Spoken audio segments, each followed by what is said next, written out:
So in 2018, the whole requel terminology started to become a real thing.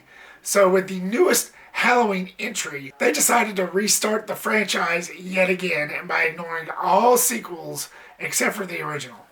Why does that sound so familiar? Okay.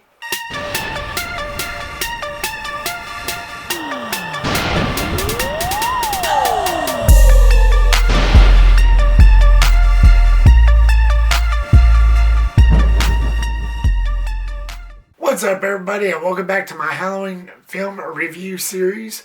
Thank you so much, guys, for clicking. I really do appreciate it. We've got one more to go before it ends. I'm very excited.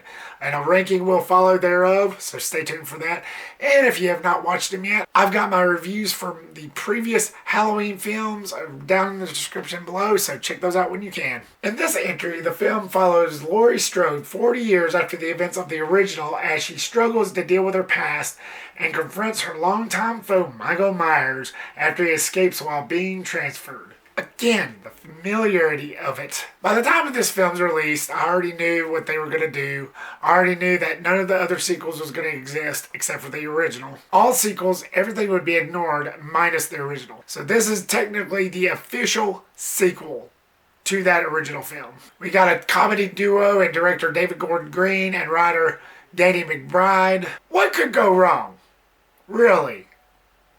What could go wrong? Before I get into that little tidbit, as usual, let's start off with the positives for Halloween 2018, which is what I'm calling it. Michael Myers, played by James Jude Courtney. Not bad. Not bad at all. I do admit he's one of my favorite Michael Myers, next to George P. Wilbur and, of course, Nick Castle, which we also get some scenes in this from, who actually played the OG Michael Myers in the original. Don't ask me what scenes he played in. I'm not really sure. All I know is that it says his name on the credits. When I look him up on IMDb, it says Nick Castle as the Shape, or Michael Myers, but James Jude Courtney does a majority of the film's stunts, and especially with the kill scenes and all that, and he nailed it. He nailed it pretty good. He's what I wanted in Michael Myers. Really knew what the character was. It seemed like he really knew what the material was for the character he was playing. His physique, his all-out brutality. It just seemed like he knew the type of character he was playing. He got it down pat. And because this was a direct sequel, it just seemed like he was the type of Michael Myers that you would see 40 years ago, like from the original.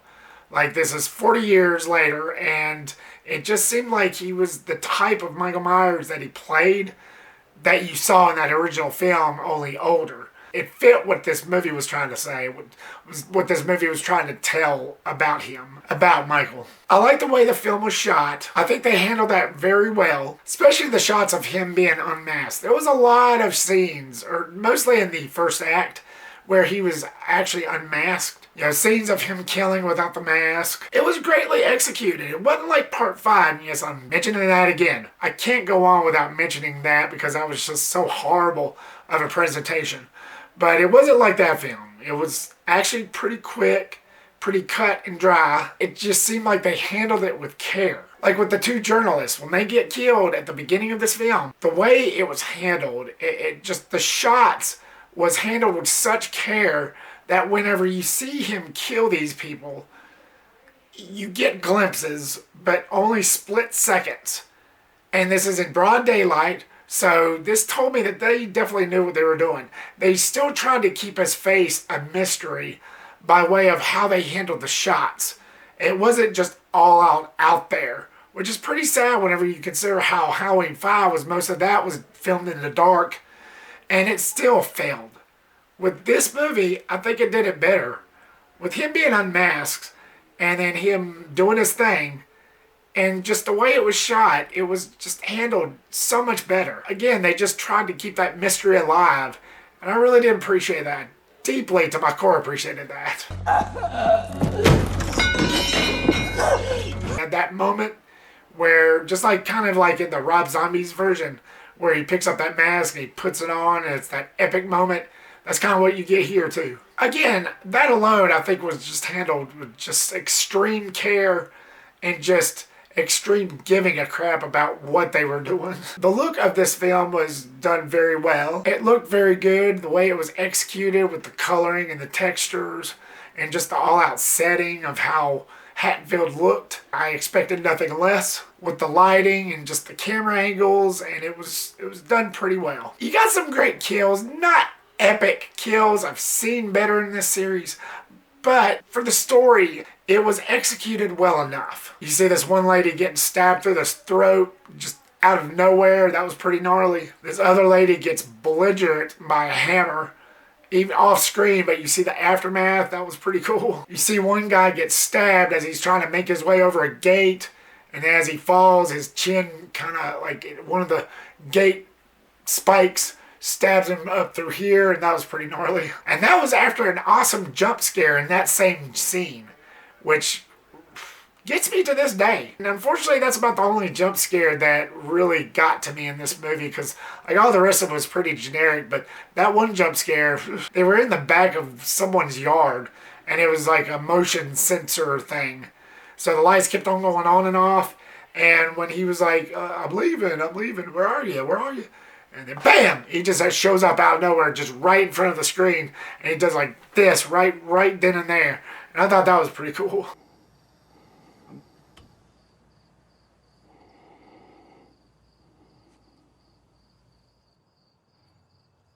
I don't really mind the fresh start. I know I said this about H2O, but really, this makes the, I think, 4th time that they did this. I said this before during this series. This makes the 4th time that they did this. You had the first 2, you had the original 2, then you had 3 with the season thing, and then you had 4 with bringing Michael back as a restart, as a direct sequel to the second one. And then you get it again with H2O, dumping the last 3 of those movies, and now you get it with this. So yeah, that makes 4 times. 3 or 4 times. I'm not going to count. I'm on a roll right now. So that's what I'm saying. Like, whenever you go back to my reviews of my earlier reviews of this series, I go in length on saying I think this is the one that started it all with that whole requel terminology. And this was a series that started back in the late 70s. But again, I might be wrong. I know you're having to hear this again, but I can't go on without mentioning it. It's all too familiar, but again, what they were trying to do with this particular franchise is they had an entire new franchise. The only thing that they changed, like this makes the 4th time they did this, but the only thing that changes this time is that the relationship between Michael and Laurie. They're no longer brother and sister. They actually open a scene with one of the characters actually confirming that. So none of the sequels exists. None of them. This is your second movie to the original John Carpenter classic. I didn't really mind that. I'm always interested to see what people can bring to this character, what new things can be brought out. If you're going for a complete restart, I mean, why not change up things that's been set in stone for a while? I like the character Allison, played by Andi Matichak, who is Laurie's granddaughter in the film. I thought she played pretty well. I thought she was a pretty interesting character. I liked the way she acted. I liked the way she gave out emotions. And it really made me feel for the character because of all the things that was going down with Laurie trying to get her to go to Mexico and run away from all this because she knew it was going to happen. I liked her. I really did like her. I think she's a pretty cool actress, Andi Matichak. She was really a character that I really was attached to. John Carpenter returns for the scoring in this, who's been absent since the original film. Well, actually, since the 3rd one, since he decided to exit the series, but you get him back, and along with his son, Cody Carpenter, who both does the score in a much more modernized, you get that classic John Carpenter scoring mixed in with a more modernized version of this. Of course, you get that synthesized sound that we all know and love from his work, and that really added to this movie. I thought this series definitely needed that pick-me-up. The one ingredient that this whole entire series was missing, which is why it was so messed up in some of them, was John Carpenter. And we get him back, and all hail to him. Sadly, not everything worked. This movie really knew how to push my buttons in certain aspects. So as we dive into the mixed, Laurie Strode. And yes, Jamie Lee Curtis is back, which I deeply appreciated that.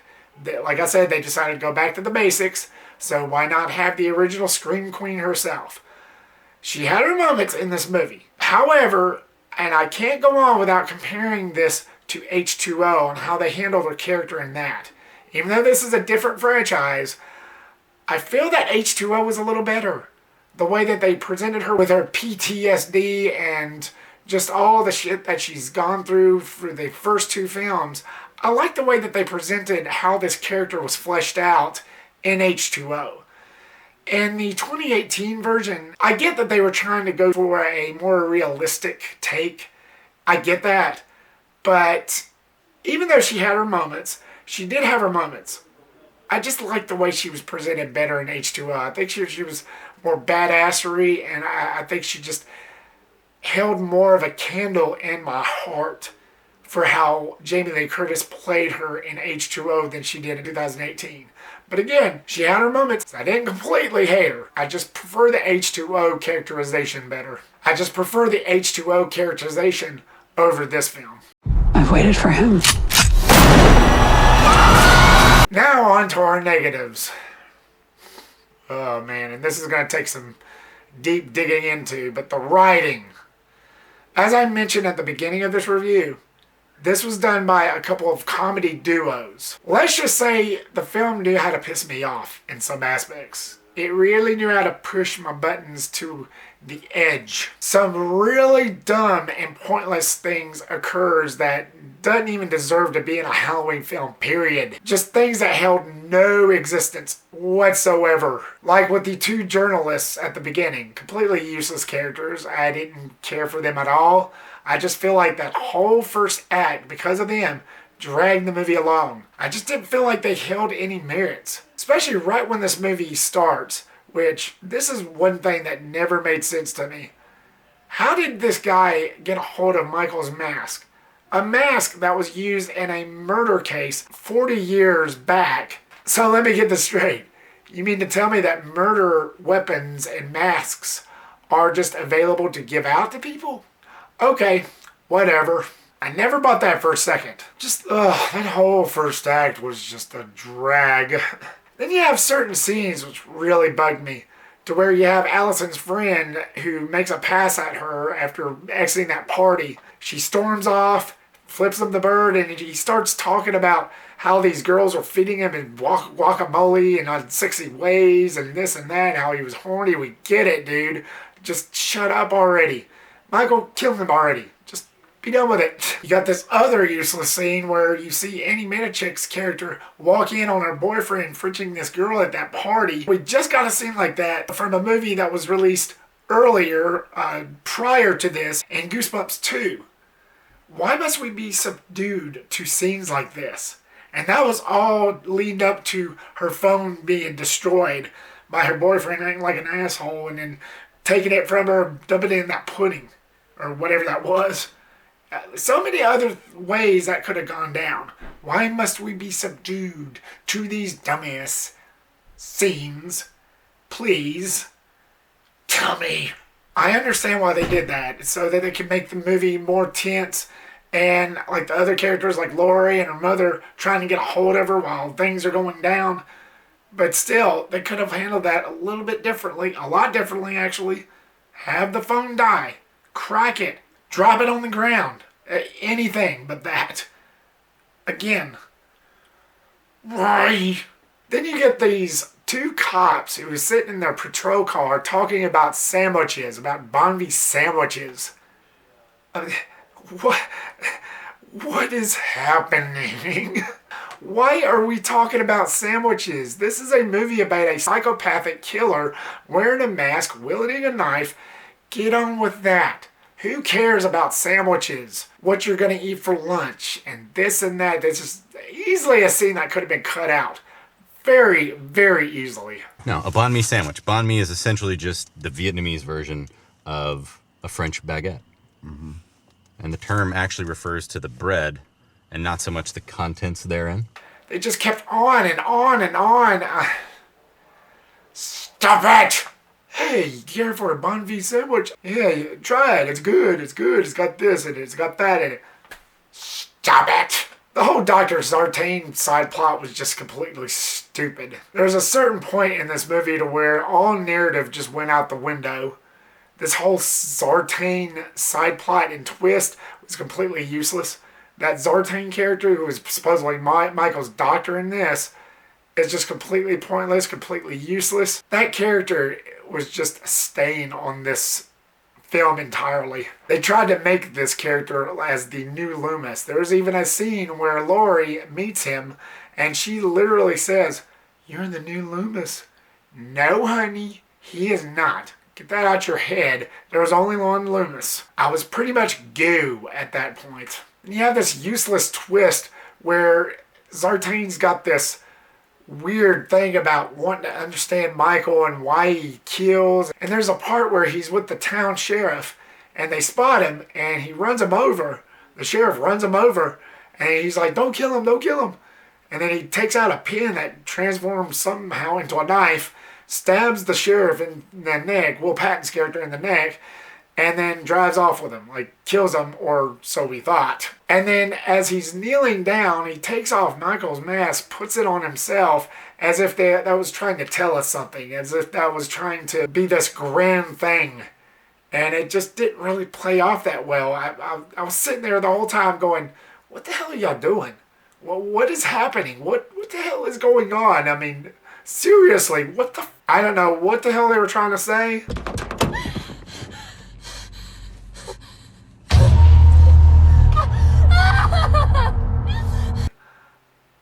I know they were trying to say something. Don't know what it was, but I know it was there. And then you get this random scene where Allison is running through the woods. She trips and she starts looking at all these mannequins that Laurie was using for target practice earlier. And she starts screaming, and seriously, cut that out. And that was all during the third act. Which, let's talk about the third act, shall we? It could have gone differently. So you think about it. The story revolves 40 years later after the events of the original. So 40 years, Laurie has that much time to plan on how to catch this guy, on how to kill this guy. And trapping him by fire is the best she had? Come on, hun. And there's one point where Judy Greer points the gun up at Michael at point blank and shoots him in the shoulder when she could have very easily shot him in the head. What the hell? I mean, why? I mean, that's just common sense. That's what I would have done, but, you know, common sense is kind of lost at this point. And speaking of Judy Greer, oh my God. She was unspeakable. She was abysmal. She was the most annoying character in this whole entire freaking film. Judy Greer, who plays Karen, the daughter of Laurie, she just, no. She's one of those that was like, the world's not a scary place. It's filled with rainbows and unicorns and this and that. And da-da-da-da-da. Shut the hell up. Plus her husband, played by Toby Huss, was just completely useless. All he did was stand in the background when chaos was ensuing, looking stupid and just saying, oh, okay, I'm just going to stand in the corner here. La-da-da-da-da. I trained jitsu. I know karate and this and that. Who the hell cares? This movie had potential. It really did. It's just not one of the best out of this franchise. It had some cool moments, but for the most part, I was caught off guard. So Halloween 2018, what was your thoughts on it? Were you a fan of the whole direction switch? Did you like the fact that they started this as a new franchise and ignored all the other sequels? Did you like the fact that they changed the whole Michael and Laurie relationship to like zero? Or was this not for you? Was this not your cup of tea? Leave me a comment down below and give me your thoughts. Thank you so much, guys, once again for watching this. I really do appreciate it. Like, subscribe, comment, and share the big 4. And make sure to click that bell icon so I can be all up in your face. And I will see you on the next one. Peace.